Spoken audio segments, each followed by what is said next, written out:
Good evening. I'm Dr. Bill Phillips, a professor at Eastern Kentucky University.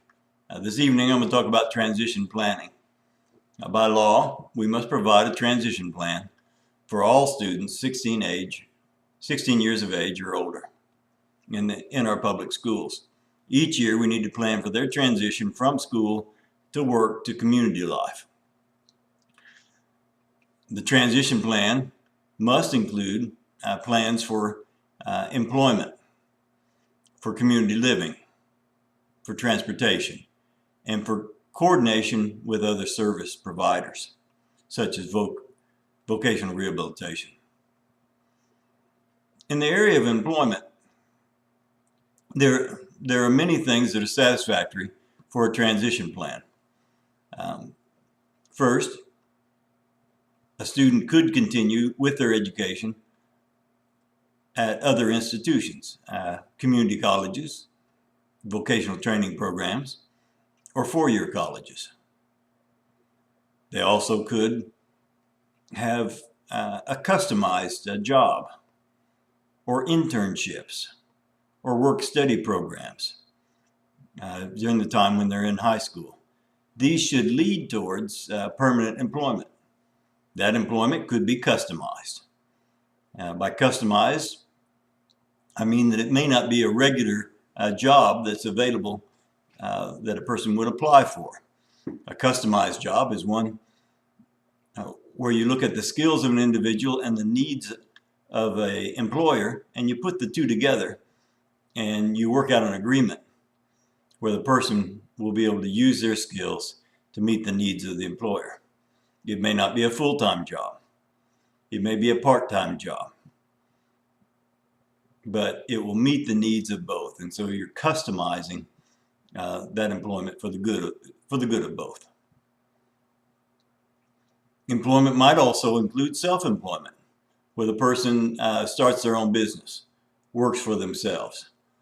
I know of one young lady that started a coffee shop. Actually, it was a coffee cart. She really enjoyed making coffee. She had a skill at doing that. She didn't know how to make change. She didn't know how to do other things, but she knew how to make a good cup of coffee. And so with the help of others, she purchased a coffee cart, put it on a university campus, and sold coffee for $1 a cup. Now, if you gave her $5, she wouldn't give you any change.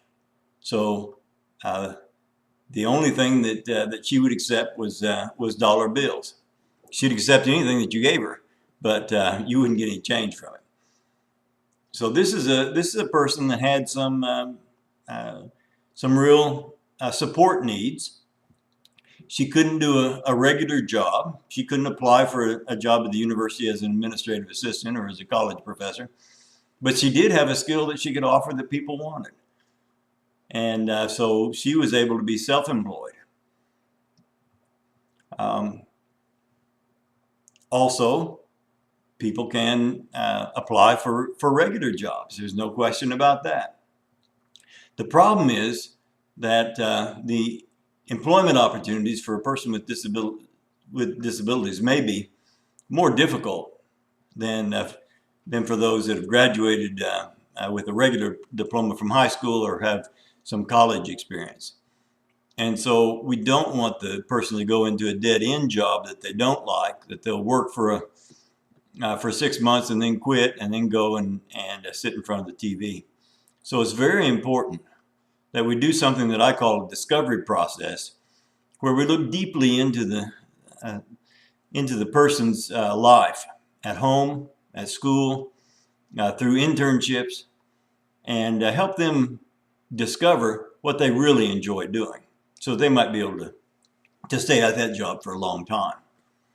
The discovery process typically takes about 20 hours. It's a one-on-one process. It's where a professional will go in and do some observations. I like to go into a person's home and sit down with the parents and sit down with the siblings and talk about what the individual really enjoys doing, what they do when they don't have to do other things. I also like to see a series of internships or job shadowing that occurs during high school, where a student may do a dozen different jobs. All of them can be without pay, or they could be paid internships. Either way, the key is that the individual is learning and we're learning about the individual. We can't have a person going in and doing labor if they're not learning. And so the internship usually is not very long at a time, no more than a semester long. And then we need to record and observe and write our observations as to what the skills that the person has learned during that time. There's a need for job development as well during the transition. Someone needs to go out and help find these internships, needs to help find employment, needs to help set that up. Vocational rehabilitation can help with that act, but typically they won't get involved until the person has graduated from high school. And so the transition period is one where special educators and occupational therapists and vocational specialists work with the individual to help them find the types of things that they can and should do. Other things that are important for transition are helping the person find a job with a living wage.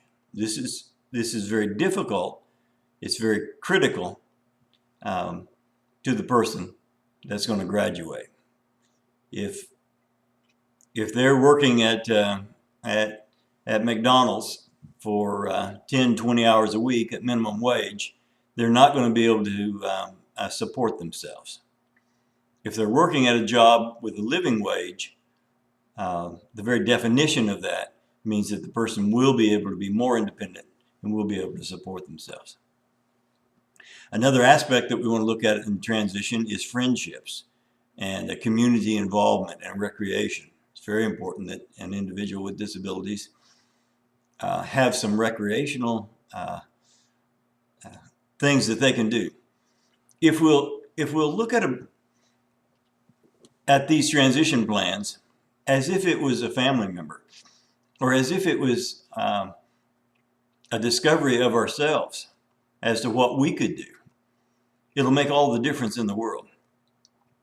We would not set ourselves up to go and work at McDonald's part-time for the rest of our life. We'd not set ourselves up to continue to live at home and watch TV for recreation. We'd look at the community calendar. We'd see what events are available at the community, and then we'd plan accordingly. We might look at different things for different times of the year, and we would start setting aside some activities that we'd like to participate in the community on an annual basis. This is how most of us would fill our calendars. We'd look at what we do with our families. We'd look at what we do with our friends. We'd look at how we'd interact with the community.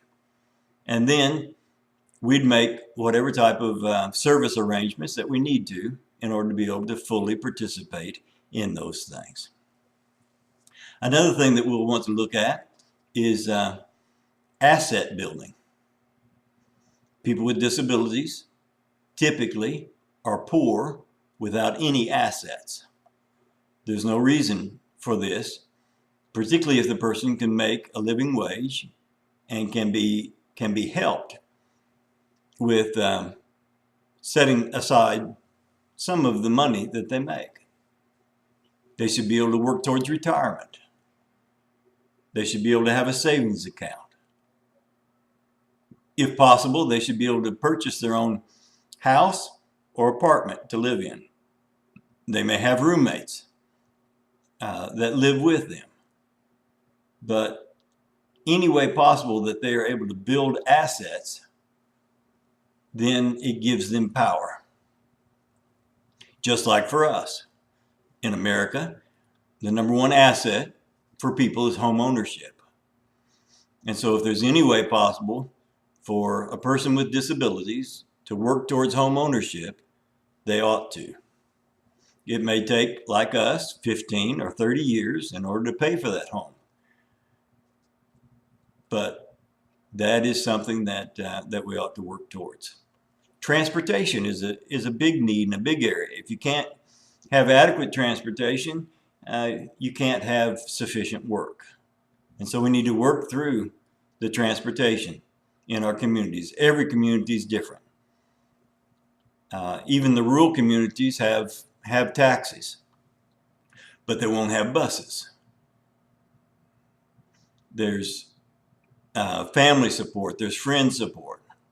There may be a situation where an individual can buy a car and have somebody else drive the car for them. I remember when I was 15 and a half, I bought a car. I'd had a paper route, and I'd had other jobs since I was 11 years old. By the time I was 15, I had enough money where I could buy a used car. Now the problem is I couldn't drive that car. I didn't have a driver's license. And so my sister provided natural supports to me by driving me to work in my car. And then she got to use the car as well. And so it was a win-win situation for my sister and me.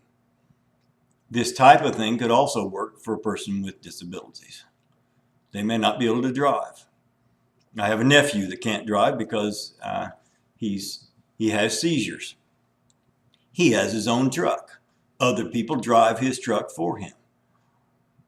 It gives him a lot of independence, and at the same time, he meets the letter of the law. So as we look through transition planning, that's required by law for every student 16 age and up while they're in the public schools as part of their individual education plan. As we look at that, let us remember that it's not just employment. It's not just transition from high school to the world of work. It's transition to life. And let us think of it as if it was a transition for ourselves.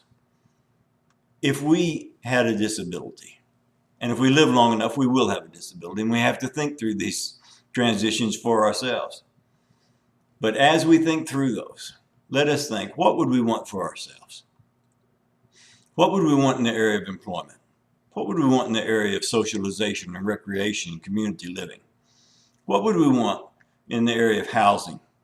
What would we want in the area of transportation? As we think through those things, then we can create a plan that's very meaningful for any student with disabilities.